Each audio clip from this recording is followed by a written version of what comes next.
안녕하세요. 저는 장성한 딸 둘이나 둔 여자입니다. 자식을 키우는 일은 참 끝도 없는 것 같네요. 이곳에서 사연을 듣다 보면 다들 자식들로 속 끓이는 사연들이 대부분인 것 같습니다. 대체 자식이 뭐라고 이 나이에도 발을 동동 구르면서 애달아 하는지 저도 참 답답하기만 했어요. 내 속으로 낳았는데도 어쩜 이렇게 자식들 속을 모르겠는지 어렵기만 했습니다. 아들을 키워본 적이 없어서 그런지 몰라도 딸은 참 어렵기만 해요. 특히 두 딸이 성격이 완전히 반대라 어려운 점이 많았습니다. 게다가 남편이 간암으로 15년 전 사망하면서 두 딸과 저만 남게 됐어요. 그래도 애들 다 키워놓고 이제야 말년에 좀 쉬나 싶을 때 남편이 호련히 세상을 떠났던 거라 자식들 키우느라 힘들진 않았습니다. 하지만 다 키운 줄 알았고 이제는 자기들 앞가림 알아서 하겠구나 싶었던 큰딸이 사고를 칠 때는 정말 세상의 모든 짐을 어깨에 얹은 것처럼 힘들었어요. 자식이 웬수라고 말년에 정말 마음고생 많이 했습니다. 큰딸은 원래도 욕심 많고 추진력이 강했던 딸이었어요. 그래서 하고 싶은 일이나 궁금한 게 있으면 무조건 직접 해봐야 직성이 풀리는 성격이었죠. 학생 때는 이런 적극적인 성격 탓에 학교에서 늘 앞에 나서는 걸 좋아했어요. 그래서 그런지 큰딸은 뮤지컬 배우를 꿈꾸면서 고등학생 때부터 진로를 정했습니다. 힘든 길이라 말리고 싶기도 했지만 말린다고 들어먹을 딸도 아니고 하고 싶다고 하니까 그저 잘 되기를 바랬어요. 이런 큰딸과 달리 둘째 딸은 신중하고 조용한 성격이었죠. 그리고 꿈보다는 소박하고 건강한 삶을 꿈꾸던 자식이랍니다. 그저 맡은 바 본분을 충실히 살다가 일반 회사에 취업을 해서 성실하게 살았습니다. 돈도 알뜰살뜰 아껴 쓰고 적금도 들면서 돈 모으는 재미를 알았어요. 큰딸은 매번 인생은 한 방이라면서 티끌 모아봐야 티끌이라고 돈을 모으지도 않았는데 둘째는 정말 한 푼이 새어나가는 게 아까워서 아껴 살던 자식입니다. 이렇게 적고 보니 두 딸들이 너무 달랐던 게 느껴지네요. 고등학교 졸업 후 각자 전공에 맞는 대학을 다니면서 두 딸은 정말 성격대로 살게 됐습니다. 큰딸은 매번 오디션을 다니면서 탈락의 고배를 마셔도 포기할 줄을 몰랐어요. 하지만 워낙 쟁쟁한 사람들이 가득한 분야라서 그런지 큰딸은 제대로 날개를 펴보지도 못했습니다. 어쩌다가 배역을 하나 맡게 됐다고 해서 보러 가보면 늘 대사 몇 마디 없는 역할이었어요. 보는 저도 속상한데 큰딸은 어떨까 괜히 더 속상했죠. 주연도 아닌 뒤에 있는 조연 중에도 가장 비중이 작은 배역만 했습니다. 그런데도 큰딸은 오히려 대사 몇 개 없던 역할을 잘 끝내고 내려와서 저를 보며 이렇게 말했어요. 엄마, 나 하는 거 잘 봤어?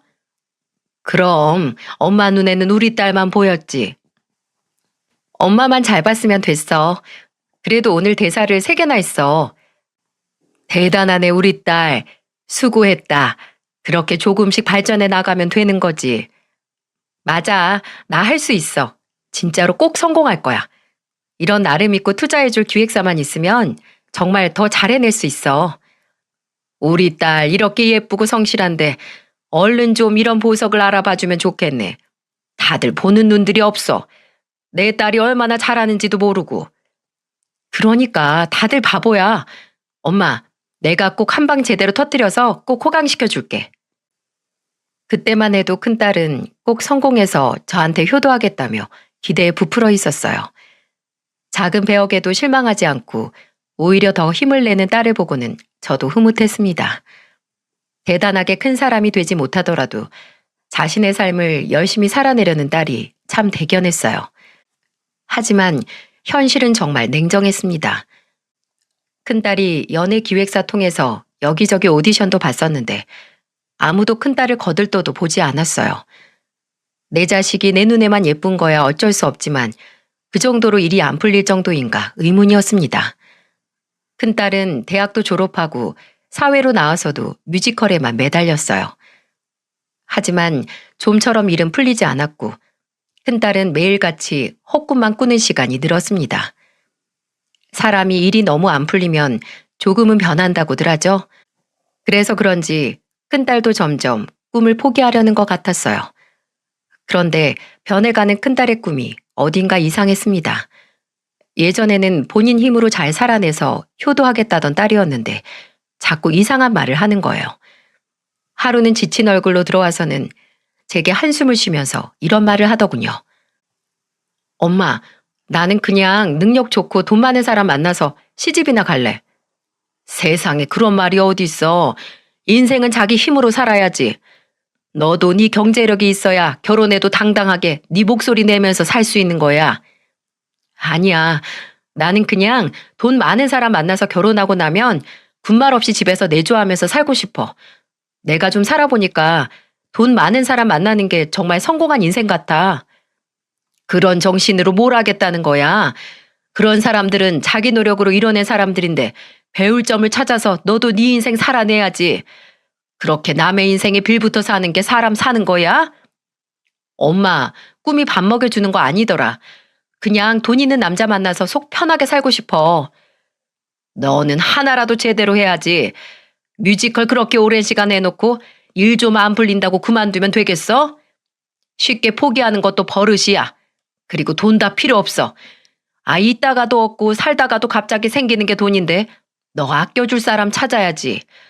무슨 일이 있어도 너만 아껴줄 사람 만나서 행복하게 살아. 나는 내 딸이 그렇게 돈 있는 사람 만나서 대충 사는 거 바란 적 없고 그렇게 키운 적도 없어. 다 먹고 살자고 하는 짓인데 돈 있는 놈이 최고지 뭐. 제가 아무리 말해도 큰딸은 속물처럼 변해 있었어요. 원래는 자기 힘으로 열심히 해보겠다는 딸이었는데 왜 갑자기 이렇게 변했나 의문이었죠. 그쯤이 딸이 연예기획사 면접을 보러 다니다가 탈락의 쓴맛을 연속으로 볼 때였습니다. 그래서 빈말이라도 저런 말을 털어놓는 게 이해는 갔습니다. 스스로도 나이는 먹어가고 오디션을 계속 떨어지니까 자연스럽게 저런 생각을 하게 된 것 같았습니다.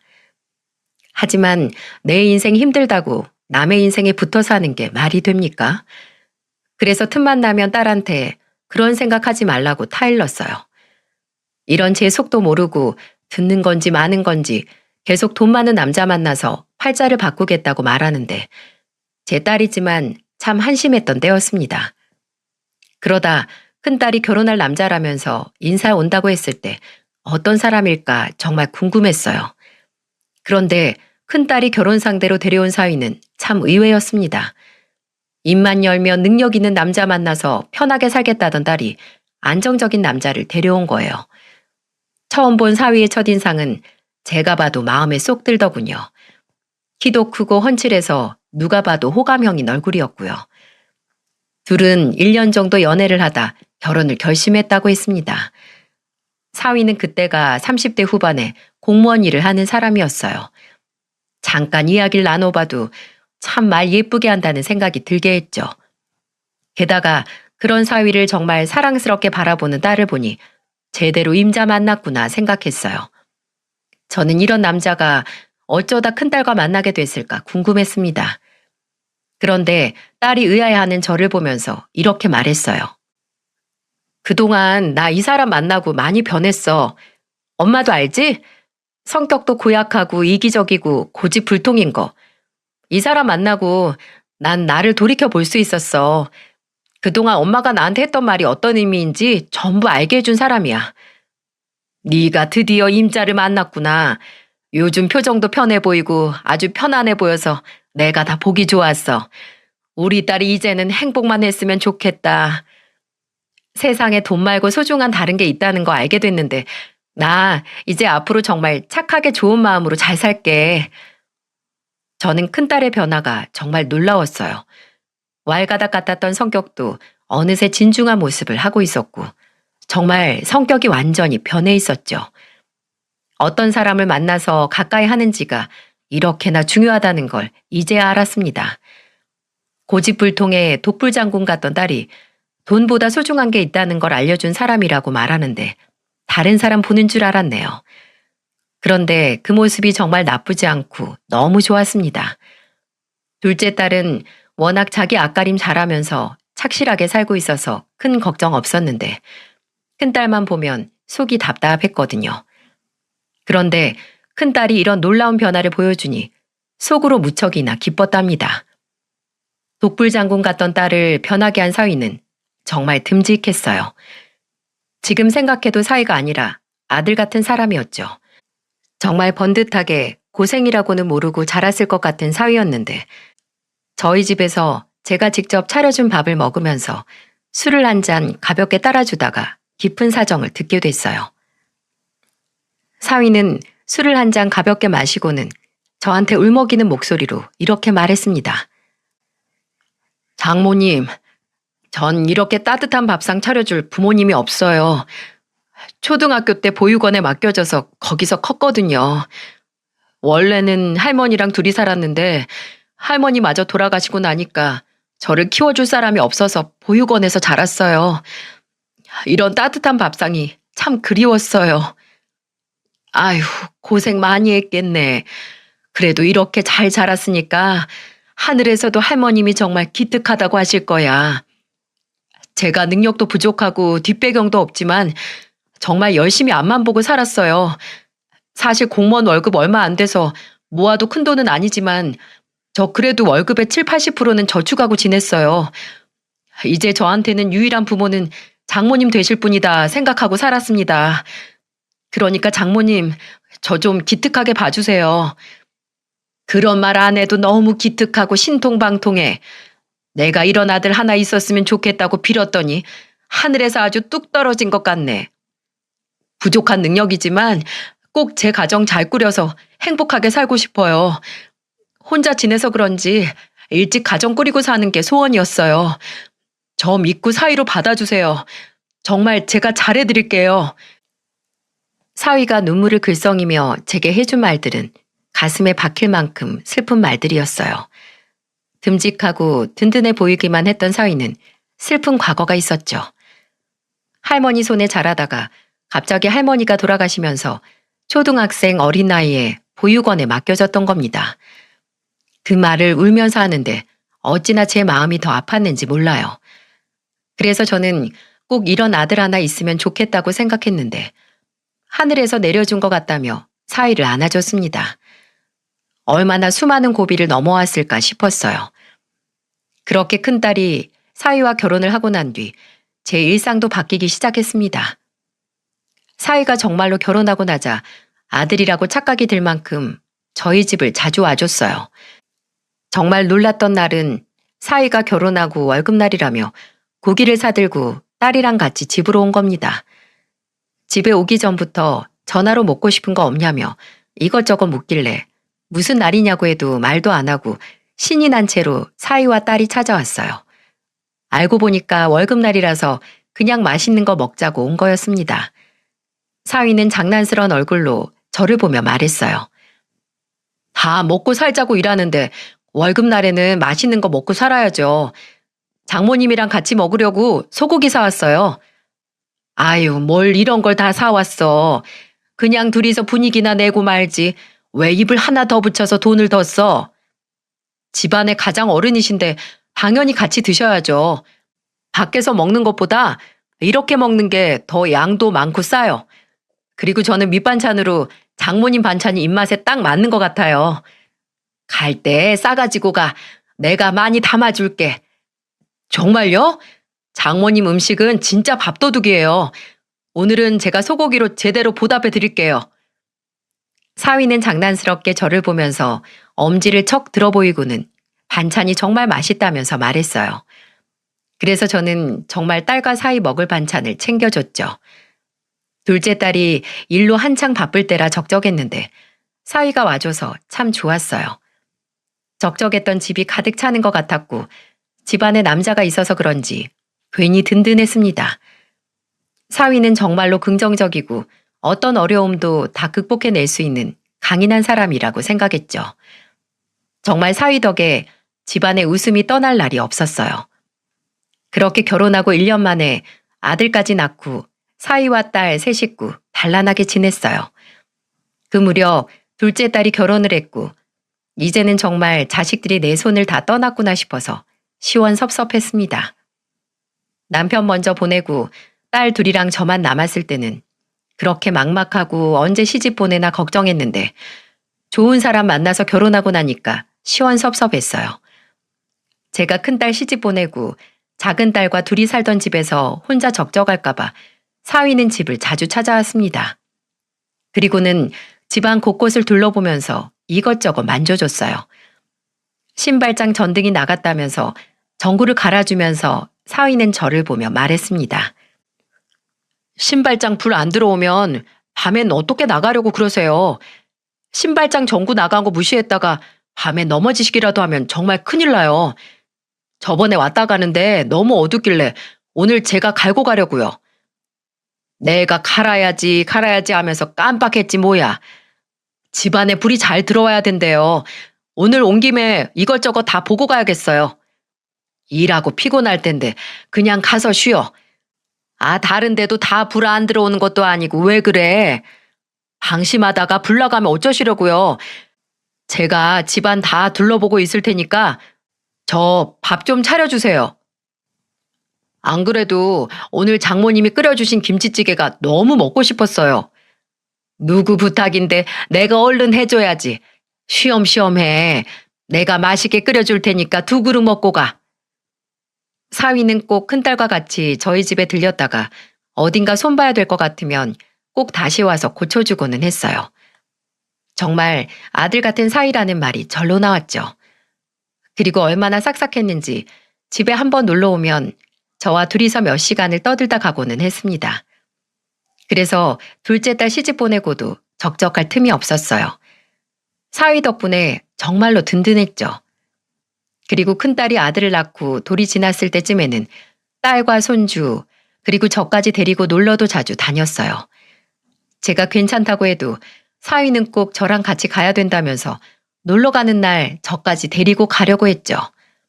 저는 괜히 딸과 사위가 손주 데리고 놀러 가는데 짐처럼 가는 것 같아 괜히 걱정이 됐어요. 혼자 있는 홀어머니가 자식들한테 짐이 되는 건가 생각이 많아졌죠.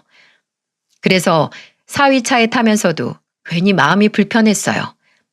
그런데 사위는 제가 표정이 좋지 않은 걸 눈치채고 멀미라도 하나 싶어서 휴게소에 들렸습니다.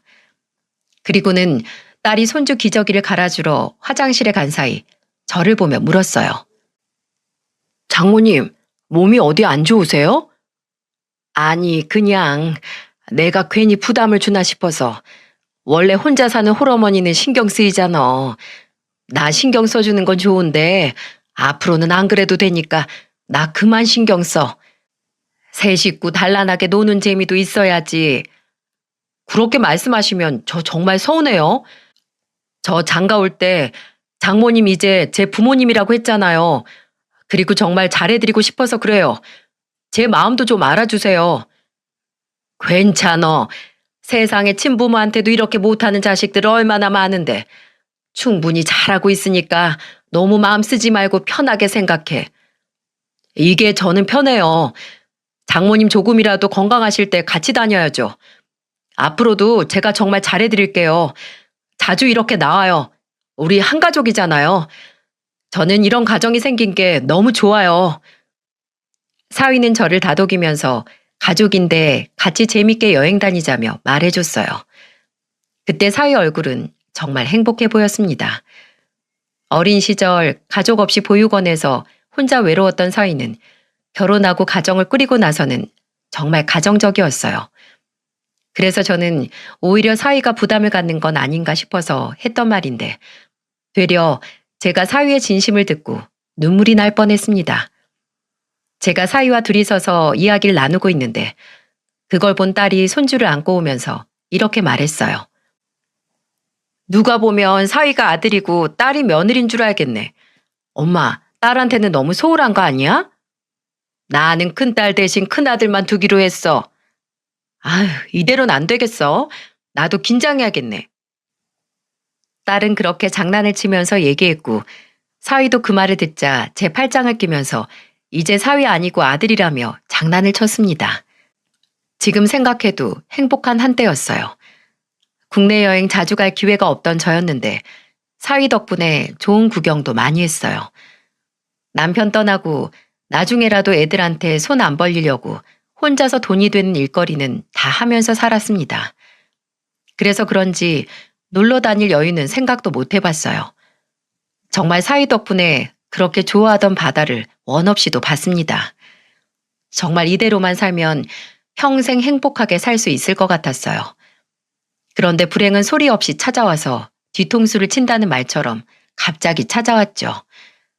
사위가 잦은 복통과 빈혈 때문에 하루가 다르게 수척해지고 있었어요. 다이어트를 하는 것도 아닌데 살이 쑥쑥 빠지길래 병원에 가보라고 했죠. 그랬더니 사위는 40대 중반 나이에 대장암 3기 판정을 받게 된 겁니다. 정말로 날벼락 같았어요. 그렇게 건강했던 사위가 갑자기 대장암이라니 기가 막혔습니다. 딸도 꽤 충격을 받은 모양이었어요. 이미 암으로 아빠를 잃어본 딸은 사위의 대장암 소식에 신경도 날카로워졌습니다. 특히 대장암 3기 생존율이 50%라 정말 꾸준한 관리가 필요했어요.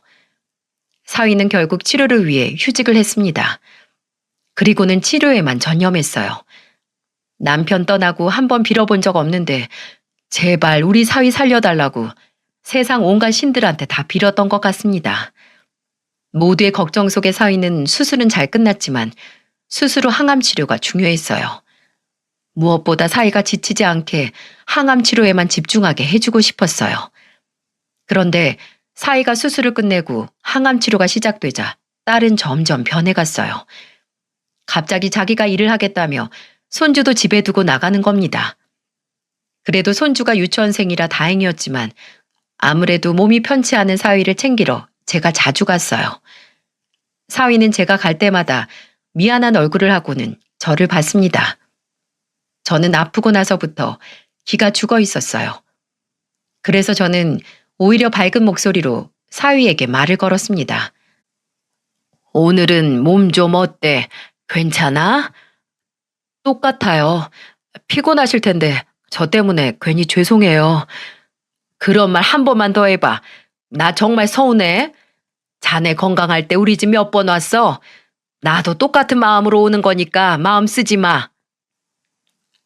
제 말에 사위는 고개를 숙였어요.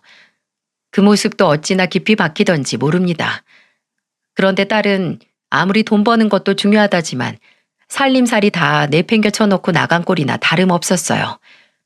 저는 거실, 주방을 청소하면서 손주를 기다렸죠. 주방 곳곳에 물때도 가득했고 그날은 딸이 오면 한 소리를 해야겠다 싶었습니다. 딸은 밤이 늦은 시간에야 들어왔어요. 그리고는 태연한 얼굴로 저를 보며 말했습니다. 엄마, 아직 안 갔어? 너 이리 좀 와봐. 집안 꼴이 이게 다 뭐야?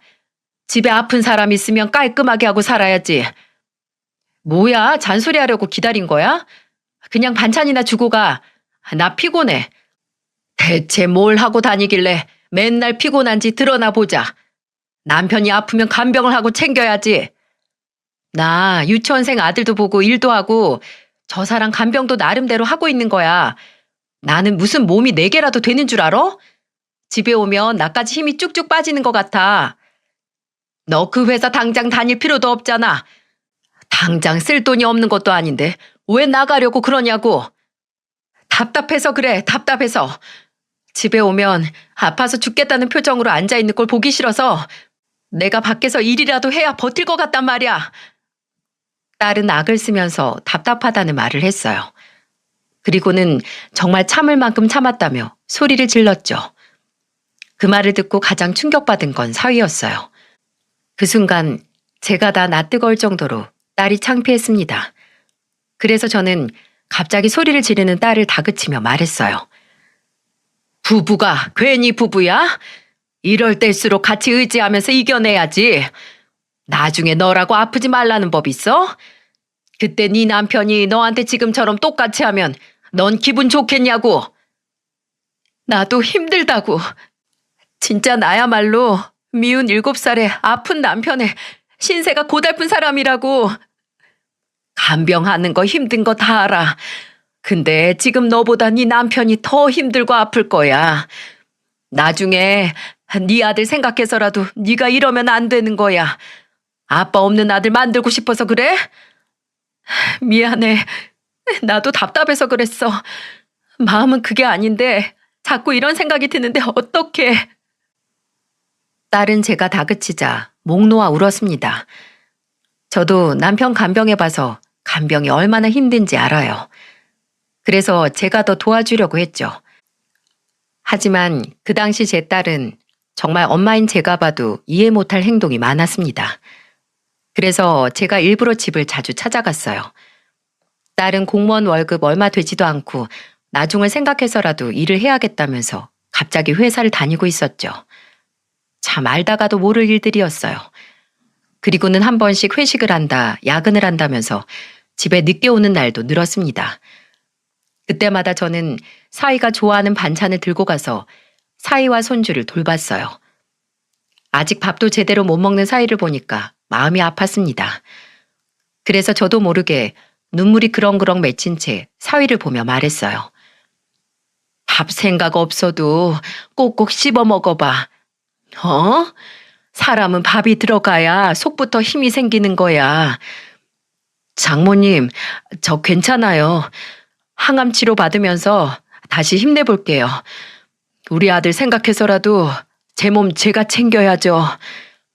그래, 힘든 거 있으면 꼭 나한테 말하고. 저는 사위의 손을 잡아주면서 무슨 일 있으면 꼭 말하라고 했습니다. 시간이 갈수록 사위는 혼자서 집안일을 하는 날이 많았어요. 딸이 여전히 집안일은 뒷전이었고 계속 밖으로 나돌았죠.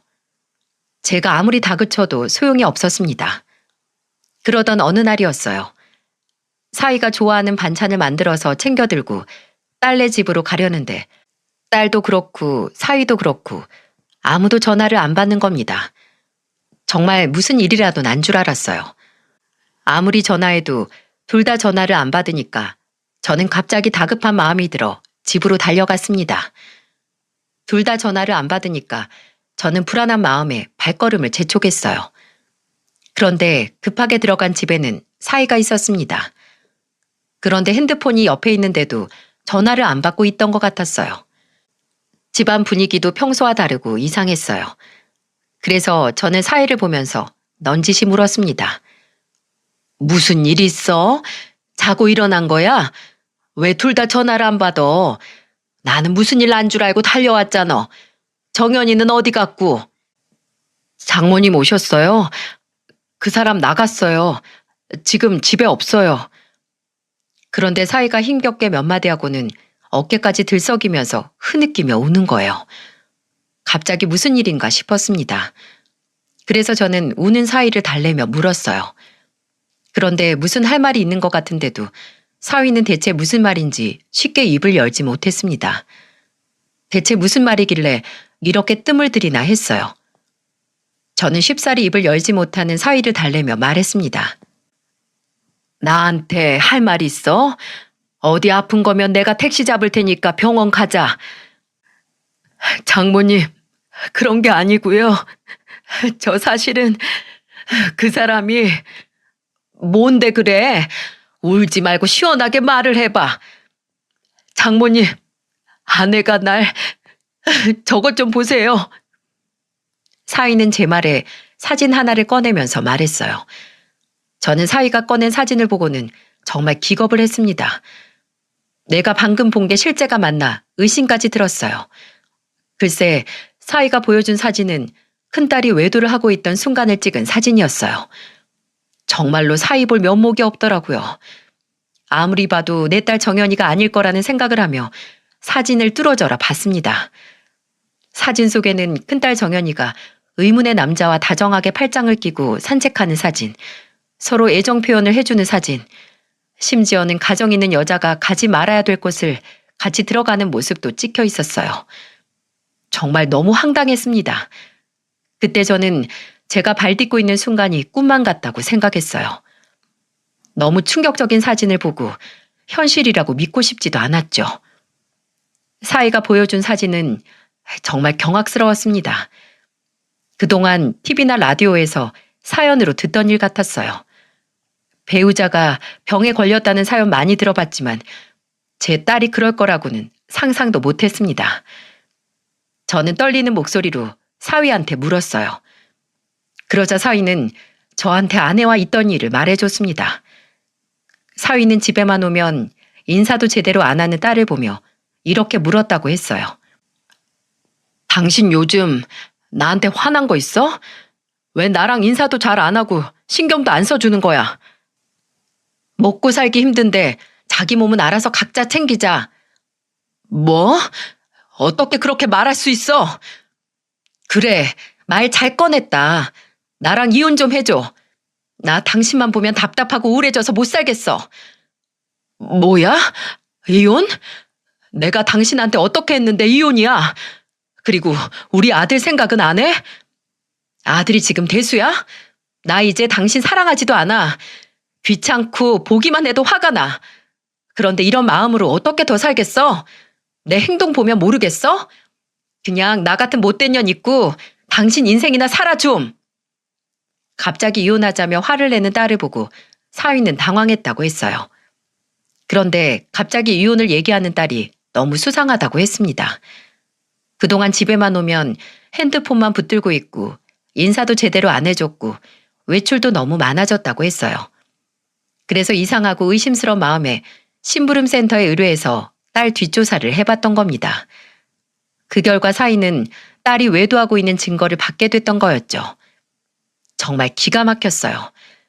이렇게만 들어도 황당해서 미치겠는데 더 놀랄 사실이 또 있었습니다.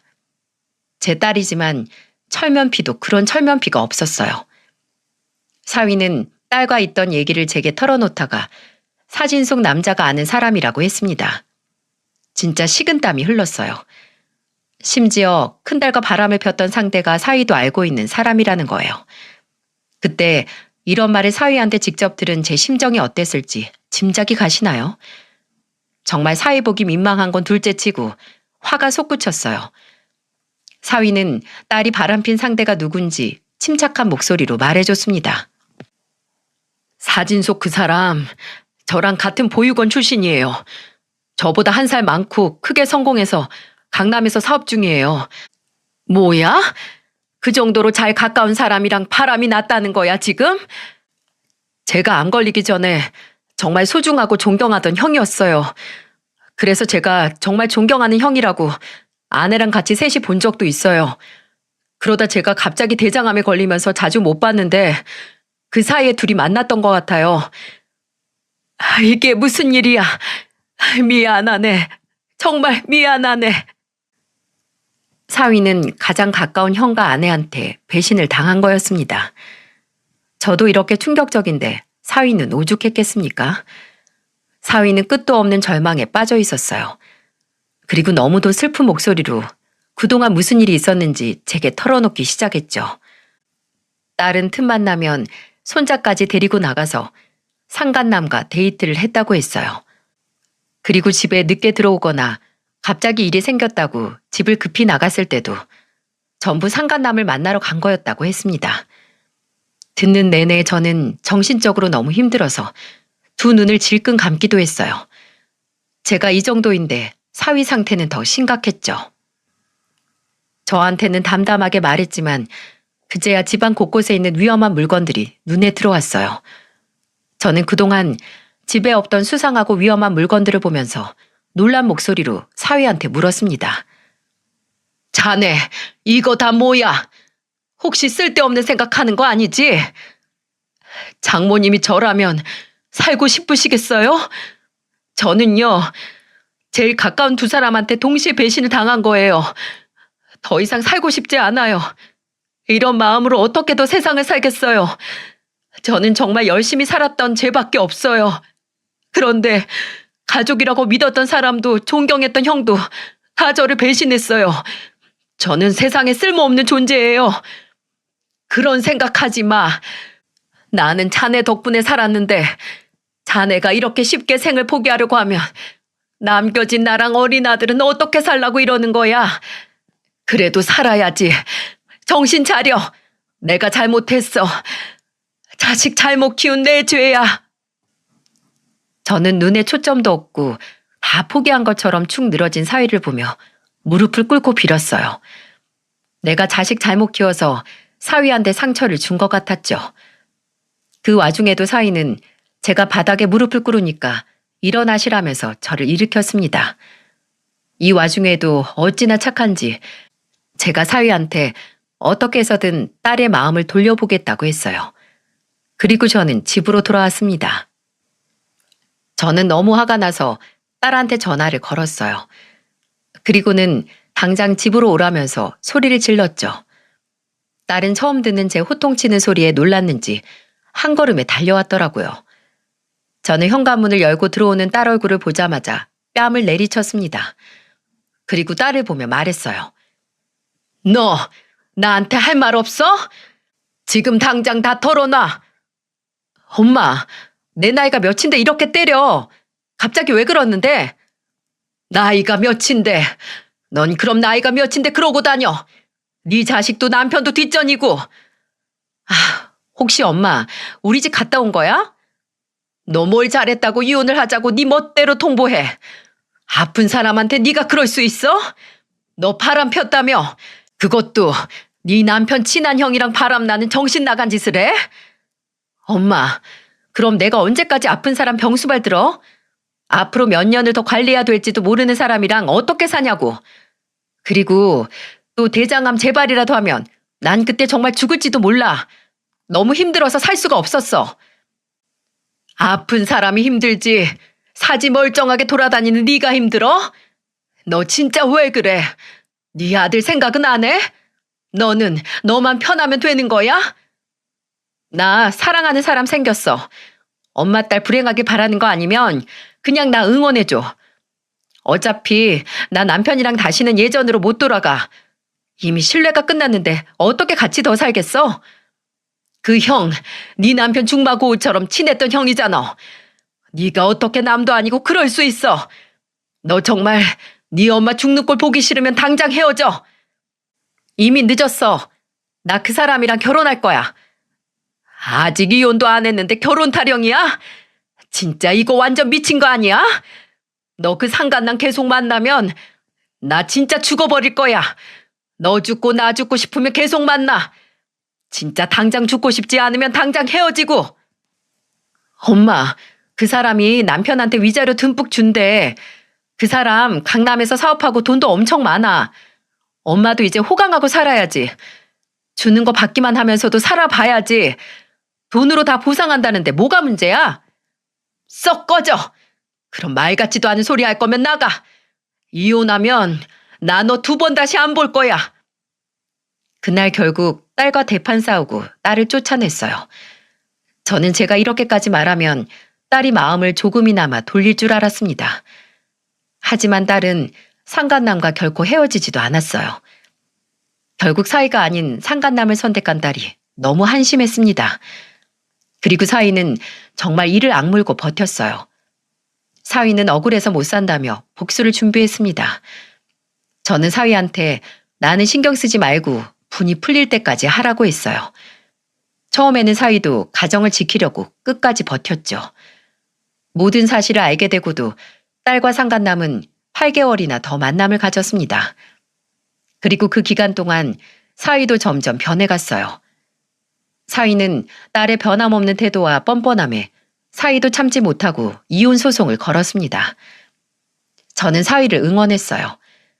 저는 딸이 바람핀 걸 안 순간부터 자식이라고 생각하지도 않았습니다. 그런데 사위가 이혼을 결심하고 소송을 시작했던 건 다 이유가 있었어요. 알고 보니까 상간남은 딸 이외에 만나는 여자가 2~3명이나 더 있었던 거죠. 이런 사람이 약속을 진중하게 말했을 것 같습니까? 결국 상간남이 딸한테 했던 사탕 발린 말들이었고 결국 딸은 무참히 버림받았어요. 그런데 정말 더 어이가 없던 건 딸이 사위를 찾아갔다는 겁니다. 사람이라면 최소한 사위를 찾아가면 안 되는 거 아닌가요? 하지만 딸이 사위한테 돌아온다고 해서 사위가 더 이상 2팔 벌려 환영하는 입장도 아니었습니다. 이미 8개월 동안 지칠 대로 지치고 이건 아니다 싶은 생각이 들었던 사위는 확고하게 이혼을 준비하고 있었죠. 그런데 딸은 이런 상황도 모르고 사위를 찾아와서 괜찮냐며 안부를 물었다고 했어요. 하지만 이미 마음 단단히 먹은 사위가 딸을 쫓아냈다고 말하고는 저한테 이렇게 말했습니다. 장모님, 저 참을 만큼 참고 이혼만은 막으려고 노력하다가 이렇게 된 거 아시죠? 저한테 실망하셔도 어쩔 수 없어요. 안 그러면 제가 죽을 것 같아요. 나는 신경 쓰지 말어. 나는 자네 편이야. 그러니까 마음대로 해. 사위는 제 말에 울먹였어요. 저는 그런 사위를 다독였고 사위는 무슨 방법을 써서라도 둘이 편히 잘 살게 두지는 않을 거라고 했습니다. 그리고 며칠 뒤 사위한테 전화가 왔고 사위는 그동안 상간남한테 사과를 받으려고 했던 일을 저한테 털어놓았죠. 사위가 말하기를 상간남이 무슨 짓을 했는지 전부 전단지처럼 뽑아서 보육원 출신 지인들한테도 전부 나눠주고 상간남 회사 출입구에도 대문짝만하게 붙여놨다고 했어요. 그랬더니 같이 알던 지인들은 물론이고 상간남 회사 직원들까지 전부 이 사실을 알게 된 겁니다. 사위는 오랜만에 통쾌하다는 듯 말했고 상간남이 전화로 했던 말도 전부 알려줬어요. 상간남은 궁지에 몰리니까 사위한테 전화로 변명을 하며 말했다고 했습니다. 수영아, 내가 미안하다. 정말 죽을 죄를 지었어. 나 정말 너한테 찾아가서 빌고 싶은데 나도 염치가 있지 어떻게 너를 찾아가겠어. 염치를 아는 사람이 그딴 짓을 해? 이래서 사람 믿는 거 아니랬는데 너는 이제 형도 아니고 사람도 아니야. 내 말 좀 들어봐. 나도 진짜 억울해. 그 여자가 먼저 날 꼬신 거야. 내가 돈 좀 있고 이것저것 돈 잘 쓰게 생겼으니까 먼저 꼬시더라니까. 그리고는 매일같이 나 찾아와서 이것저것 챙겨주면서 맴도는데 내가 진짜 그날 돌려보냈어야 했는데 미안해. 술 마시고 실수한 거야. 진짜 내가 미쳤지. 뭐? 지금 누가 먼저 꼬신 게 뭐가 중요한데? 결국 두 사람이 나 하나 바보 만든 건 똑같은 거야. 그런 게 지금 중요해? 네 마음 내가 다 이해해. 그런데 정말이야. 네 마누라가 내가 하지도 않았던 말도 지어서 너한테 떠든 거야. 나는 한 번도 이혼하고 나한테 오라고 했던 적도 없어. 혼자 김칫국 마시고는 나한테 결혼하자는데 나도 미칠 지경이야. 그리고 난 네 마누라 말고 다른 사람 있어. 뭐야? 이 쓰레기 같은 인간아. 지금 그걸 말이라고 해? 진정해. 어차피 내 덕분에 너도 네 마누라 실체 알았잖아. 그리고 나는 분명히 먼저 헤어지자고 그만하자고 그 여자한테 수도 없이 말했어. 그러니까 너도 내 입장 생각해서 더 이상 소문 내지 말고 이쯤 덮고 넘어가자. 야, 너 같은 쓰레기 말을 내가 어떻게 믿어? 너 같은 걸 존경하는 형이라고 믿었던 세월이 아깝다. 네가 내 아내를 버려? 나는 네 인생 무너뜨릴 거야. 지금 나랑 이렇게 말씨름할 때가 아닐 텐데 당장 회사로 가봐. 내가 네 실체 전부 모아서 문에 붙여놨으니까 지금이면 모두가 받겠네. 사위는 그동안 모았던 증거를 상간남 회사 입구에 전부 붙여놨었는데 그게 입소문을 타고 온 동네에 전부 퍼졌다고 했어요. 결국 딸과 상간남 신상은 전부 퍼졌고 아주 동네 유명 인사가 되어 있었습니다. 그리고 이게 끝이 아니었어요. 상간남한테 위자료 소송, 정신적 피해 보상 관련 소송 등 하나씩 복수해 나가고 있었습니다. 그래서 딸과 상간남에게 나란히 소송을 건 사위는 제게 이렇게 말했어요. 장모님께는 죄송하지만 저 이렇게라도 하니까 이제야 숨통이 트여요. 잘했어. 잘한 거야. 잘못을 했으면 벌을 받아야지. 네가 마음이 좀 편해졌다니까 다행이다 정말. 사위는 그동안 이혼을 바로 하지 않고 기다렸던 건 딸과 상간남이 무너지는 걸 보고 싶어서 그랬던 것 같아요. 그리고 하나 있는 아들도 본인이 직접 키우고 싶어서 이혼 소송에 정말 사활을 걸었습니다. 자기 아들은 꼭 본인이 키우고 싶다며 물불 안 가리고 소송에 임하겠다고 했어요. 저는 그런 사위를 응원해줬습니다. 사위가 얼마나 아들을 끔찍하게 아끼는지 알고 있기 때문에 믿을만 했죠. 그런데 웃긴 건 뒤늦게 딸이 사위를 찾아가서 매달렸다는 거예요. 이혼 전 사위는 한동안 일이 어떻게 흘러가는지 저한테 자세히 말해줬습니다. 제가 다 알려달라고 하기도 했고 혼자서는 힘든 싸움일 것 같아 제가 힘이 되어주고 있었어요. 그런데 사위가 이렇게 이를 악물고 싸우자 딸은 사위를 찾아가 빌었다고 사위가 말하더군요. 사위 말을 들어보니 딸은 애원을 하면서 매달렸다고 했어요. 그리고 무릎을 꿇고 사위한테 매달리며 빌었다고 말했습니다. 여보, 내가 미안해. 근데 우리 가정만은 지키자. 당신 아들 엄마도 없이 크게 할 거야? 당신도 그랬잖아. 엄마 없이 크는 거 힘들었다고. 당신이 엄마야? 나는 당신이 외도한 그 순간부터 애 엄마라고 생각 안 했어. 애도 버리고 도망가려고 했던 사람을 어떻게 믿고 애를 맡겨. 나는 절대 용서 안 해. 내 말 좀 들어봐. 내가 잘못했어. 사위는 딸이 애걸복걸 매달렸지만 단호하게 내쫓았다고 했어요. 어쩐지 딸이 온몸이 먼지투성이를 하고 들어온 게 의아했는데 사위한테 매달리고 애원하느라 그랬던 거였습니다. 그때만큼 딸이 한심했던 적이 없었어요. 그리고 딸뿐 아니라 상간남도 결국 다른 회사 직원까지 전부 알게 된 상황이라서 회사를 이전했다는 소식을 사위를 통해서 듣게 됐습니다. 사위는 그래도 소송은 포기하지 않고 끝까지 싸워서 꼭 위자료를 받아낼 거라며 저한테 힘차게 말했어요. 그렇게 사위 곁을 지키며 사위가 긴긴 싸움 지치지 않도록 저는 도와줬습니다.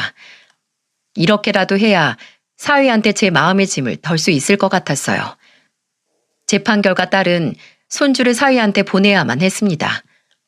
양육권은 사위한테 넘어갔고 사위는 원하는 대로 양육권을 얻어서 기쁘다며 좋아했어요. 본인처럼 외롭게 크지 않도록 정말 최선을 다하겠다며 말했습니다. 그리고 사위는 이혼 소송을 마무리하면서 저를 찾아왔고 저를 보며 정중히 말했어요. 아마 상간남도 보육원 지인들 사이에서도 소문이 쫙 퍼져서 못 나타날 거예요. 돈보다 소중한 인연들 전부 잃어서 이제 죄책감을 안고 살겠죠. 아내도 어쩔 수 없어요. 다 본인들 업보잖아요. 어머님 너무 좋은 분이지만 이런 여자가 어떻게 엄마, 아내라고 할 수 있겠어요. 그래, 잘했어. 나는 네가 조금이라도 마음에 상처를 덜 수 있다면 그걸로 만족해. 아들처럼 든든하게 있어줘서 정말 고마웠어. 가끔 손주 보고 싶으시면 말씀하세요. 제가 언제든 보실 수 있게 데리고 올게요. 전화도 편히 하시고요. 저한테는 장모님 이상으로 정말 어머니 같은 분이라서 제가 면목이 없어요. 나도 아들같이 생각했어. 그러니까 연락 자주 하고 몸 건강해라. 저는 너무 마음이 아파서 사위 손을 잡고 보고 싶으면 언제든 오라고 했어요. 건강관리도 꾸준히 해야 하는데 잘 해낼지도 걱정이었습니다. 그렇게 사위에게 마지막 인사를 하고 떠나보냈는데 뒷모습이 잊혀지지 않아요. 이혼 후 자주 보지 못해도 제가 손주를 편히 볼 수 있도록 사위가 배려해줘서 손주는 잘 만나고 지냅니다. 사위 혼자서도 어찌나 잘 키우는지 손자가 아주 씩씩하게 잘 크고 있는 것 같았어요. 그리고 사위도 대장암 수술 후 주기적으로 검진 다니면서 건강관리에 힘쓰고 있다고 들었습니다. 이제야 편안해 보여서 다행이다 싶었어요. 그런데 제 딸은 정말 만신창이었습니다. 아직도 정신 못 차리고 밖에서 밤새도록 놀다 들어오고 이제는 집에도 잘 안 들어와요. 이러니까 사위가 양육권을 가져가려고 노력했던 것 같습니다. 어디서 뭐하고 돌아다니는지 정말 한심하네요. 저는 딸한테 경제적 지원을 일제 해주지 않고 있습니다. 저번에는 갑자기 무슨 바람이 불었는지 사업한다고 5천만 원을 달라는 거예요. 그래서 저는 딸한테 소리치며 말했습니다. 네 인생 네가 알아서 살아. 지 멋대로 살 거면서 왜 나한테 돈 달라는 거야? 나한테 돈 맡겨놨어? 아주 내가 너만 보면 창피해 죽겠어. 그렇게 저랑 한바탕 한 이후로 큰딸은 집에 잘 안 들어오더니 작은딸이 저한테 안부를 대신 전해줬어요. 작은딸한테 100만 원을 빌려가서는 고시원으로 간 것 같다고 했습니다. 저는 작은딸한테 절대 돈 빌려주지 말라고 신신당부를 했네요. 작은딸은 걱정 말라면서 되려 저를 걱정해줍니다. 얼마 전에는 언니 이혼하고부터 기운 없어 보인다고 한약도 지어왔어요. 같은 딸이지만 이렇게 다를 수가 있나요? 손주와 사이만 생각하면 마음이 아픕니다. 못난 딸 낳은 죄로 죄책감을 갖고 조용히 살려고 합니다. 금묵자흑, 나쁜 사람을 가까이 하면 그 버릇에 물들기 쉽다는 말이 있잖아요. 하지만 사이 같은 사람은 주변에서 아무리 나쁜 유혹의 손길이 뻗쳐도 오로지 자신의 의견을 지킬 사람입니다. 큰딸은 아마 사이 같은 사람을 더 가까이 두고 의지했다면 이런 일도 없지 않았을까 싶습니다. 심성 곱고 착하던 사이는 손주를 데리고 잘 살고 있는 거 보면 제 딸과는 어울리지 않을 만큼 좋은 사람이었다 생각해요. 이 나이에도 자식 키우는 일이 힘든 걸 보니 인생은 참 끝이 없는 것 같습니다. 제 사연 들으시는 분들은 부디 자식들과 행복한 노후만 보내기를 바랄게요. 긴 사연 들어주셔서 정말 감사합니다.